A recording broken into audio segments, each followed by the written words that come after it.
नमस्कार, झारखंड समाचार में आप सभी का स्वागत है। आइए जानते हैं सुबह की ताजा खबरें। इससे पहले इस चैनल को सब्सक्राइब नहीं किए हैं तो प्लीज चैनल को सब्सक्राइब कर बेल आइकन को प्रेस कर दीजिए, जिससे खबरों का अपडेट आपको मिलता रहे।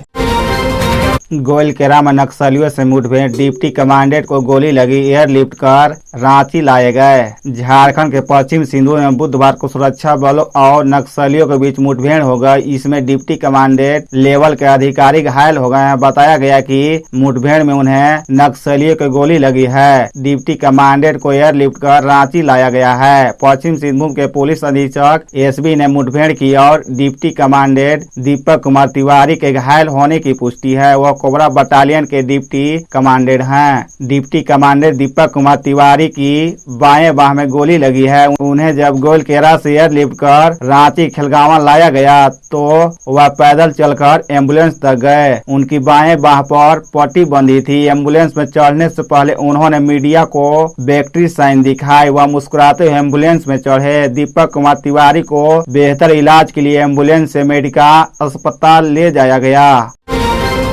रक्षाबंधन पर झारखंड सरकार कोल्हान की 50,000 बेटियों को देगी 20 करोड़ रुपए। इन दिन खाते में आएंगे पैसे। झारखंड सरकार पूर्वी सिंहभूम जिले के करीब 20,771 बेटियां समेत कोल्हान की 50,000 बेटियों को रक्षाबंधन का तोहफा देगी। इस बार रक्षाबंधन 30 अगस्त को है। सरकार इससे पहले 14 अगस्त को ही इनके खाते में डीबीटी के माध्यम से 20 करोड़ रुपए से अधिक राशि डाल देगी। पूर्वी सिंहभूम की बेटियों की राशि लगभग 9.86 करोड़ होगी। की तैयारी पूरी कर ली गई है। सावित्री फुले किशोरी समृद्धि योजना के तहत 8वीं से 12वीं कक्षा तक की छात्राओं को 6 किस्तों में यह राशि दी जाएगी। सरकार ने राज्य भर में सामाजिक, आर्थिक और जातीय जनगणना 2011 के अंतर्गत शामिल 27 लाख परिवारों और 10 लाख अंत्योदय कार्ड धारक परिवारों की बालिकाओं को लाभान्वित करने का लक्ष्य रखा है। नीति आयोग से बोले सीएम हेमंत सोरेन, कोयले पर बढ़ाई जाए रॉयल्टी व ग्रीन कार्डधारियों को एफसीआई से मिले राशन। संघीय ढांचे की मजबूती के लिए जरूरी है कि केंद्र और राज्यों का सर्वगणीय विकास हो। केंद्र और राज्य सरकारें एक दूसरे को सहयोग करें, तभी विकास के लिए जो लक्ष्य निर्धारित किए हैं उसे हासिल कर सकते हैं। मुख्यमंत्री हेमंत सोरेन ने बुधवार को नीति आयोग की टीम के साथ बैठक के दरमियान ये बातें कही। मुख्यमंत्री ने कहा कि इस बैठक में पुराने और लंबित विषयों पर चर्चा हुई है और उसका समाधान भी निकाला। इसके साथ कई नए मुद्दों को भी रखा गया, जिस पर नीति आयोग की ओर से सकारात्मक पहल करने का आश्वासन मिला। नीति आयोग के समक्ष राज्य सरकार के द्वारा जो भी मामले रखे गए हैं वे केंद्र सरकार तक पहुंचेगी और झारखंड के हित में नीति निर्धारित होगी, ऐसी उम्मीद है। मुख्यमंत्री ने कहा कि विकास की दौड़ में कई राज्य आगे बढ़ गए हैं और कुछ राज्य अभी पिछड़े हुए हैं। इसमें झारखंड भी शामिल है। रांची के धुरवा थाने में लगी आग, कड़ी मकसद के बाद दमकल कर्मियों ने पाया काबू।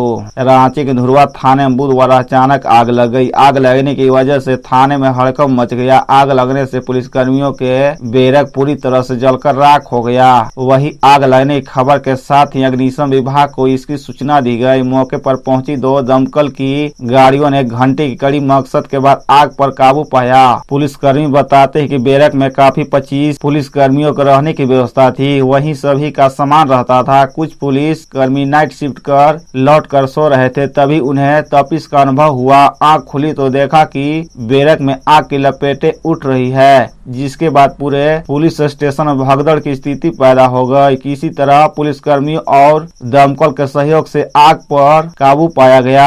आग लगने की वजह का अभी तक पता नहीं चल सका है। रांची हावड़ा वंदे भारत एक्सप्रेस ट्रेन का भी जल्द होगा परिचालन। रांची से हावड़ा के लिए वंदे भारत ट्रेन जल्द चलने वाली है। इसको लेकर रेलवे के अधिकारी ने बताया कि Indian railway time table committee ने उक्त ट्रेन का रूट तय कर दिया है। स्वीकृति के लिए इसे रेल मंत्रालय के पास भेजा गया है। रेलवे के एक वरिष्ठ अधिकारी ने बताया कि रेल मंत्रालय से मंजूरी मिलने के बाद तारीख और समय की घोषणा की जाएगी। सांसद संजय सेठ ने भी रांची हावड़ा वंदे भारत एक्सप्रेस ट्रेन को लेकर बड़ा बयान दिया है। उन्होंने कहा कि मेरा प्रयास है कि रांची पटना वंदे भारत एक्सप्रेस के बाद हावड़ा के रूट पर भी जल्द से जल्द इसका परिचालन शुरू करा दिया जाए। बता दें कि इस रूट पर ट्रेन के परिचालन शुरू होने से हर तबके के लोगों को फायदा पहुंचेगा, खासकर व्यापारों और विद्यार्थियों को, क्योंकि दोनों वर्गों को निश्चित समय पर किसी भी कार्य को अंजाम देना होता है।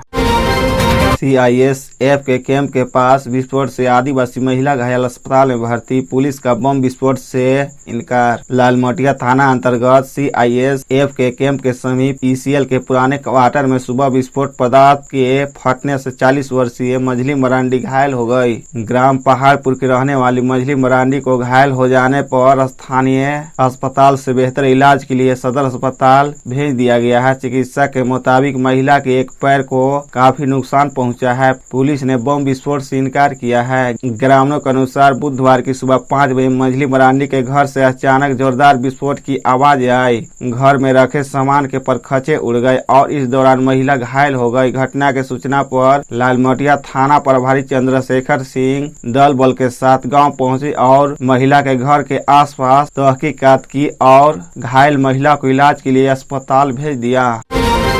सीएम हेमंत सोरेन के साथ बैठक के बाद बोले नीति आयोग के सदस्य बीके पॉल, शुरू होंगे आकांक्षी प्रखंड कार्यक्रम। नीति आयोग के सदस्य विनोद कुमार पॉल रांची पहुंचे। उन्होंने बुधवार को झारखंड के सीएम हेमंत सोरेन के साथ बैठक की। इस दौरान राज्य के चहुमुखी विकास को लेकर चर्चा की। नीति आयोग के सदस्य श्री पॉल ने प्रेस को संबोधित करते हुए झारखंड सरकार के प्रति आभार जताया। उन्होंने कहा कि राज्य का विकास होगा तभी देश विकास कर सकेगा। प्रधानमंत्री नरेंद्र मोदी ने आकांक्षी जिलों के कार्यक्रम को आगे बढ़ाते हुए आकांक्षी प्रखंड कार्यक्रम शुरू करने का आदेश दिया है। इसके तहत देश के 500 सबसे कमजोर प्रखंडों का विकास किया जाएगा। नीति आयोग के सदस्य विनोद कुमार पॉल ने झारखंड के सीएम हेमंत सोरेन के साथ बैठक के बाद प्रेस को संबोधित किया। इस दौरान सीएम के प्रति आभार जताते हुए कहा कि राज्यों के साथ मिलकर काम करने का उद्देश्य है देश का विकास करना।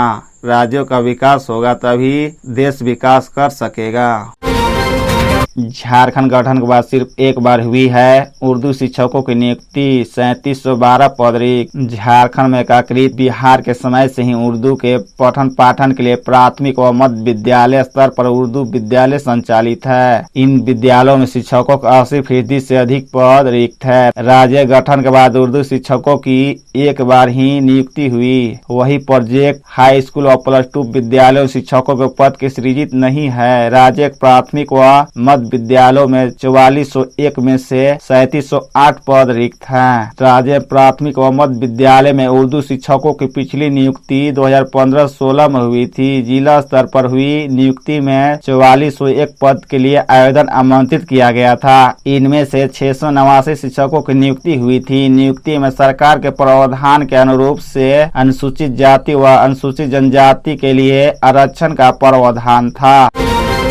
झारखंड में 30 से अधिक निजी सुरक्षा गार्ड फर्जी लाइसेंस पर घूम रहे हथियार लेकर इस जिले में बनता है सबसे अधिक। झारखंड विभिन्न सुरक्षा एजेंसियों से जुड़े 30 से अधिक निजी सुरक्षा गार्ड फर्जी लाइसेंस के जरिए अवैध रूप से हथियार लेकर घूम रहे हैं। ऐसे गार्ड बैंक, केस बैंक सहित अन्य जगहों पर ड्यूटी पर लगे हैं। अवैध हथियार दिलाने से लेकर फर्जी लाइसेंस बनाने वालों का यह गिरोह झारखंड, बिहार और यूपी में सक्रिय है। गृह विभाग के रिकॉर्ड के अनुसार निजी सुरक्षा गार्ड एक्ट 2005 के अनुसार झारखंड में प्राइवेट गार्ड सप्लाई करने के लिए 394 एजेंसियों को लाइसेंस जारी किया गया था। फिलहाल 329 एजेंसियों के पास अवैध लाइसेंस है। 65 एजेंसियों के लाइसेंस की तिथि खत्म हो चुकी है। हाल ही में फर्जी लाइसेंस के आधार पर काम कर रहे लोगों के खिलाफ गुमला पुलिस ने कार्रवाई की थी।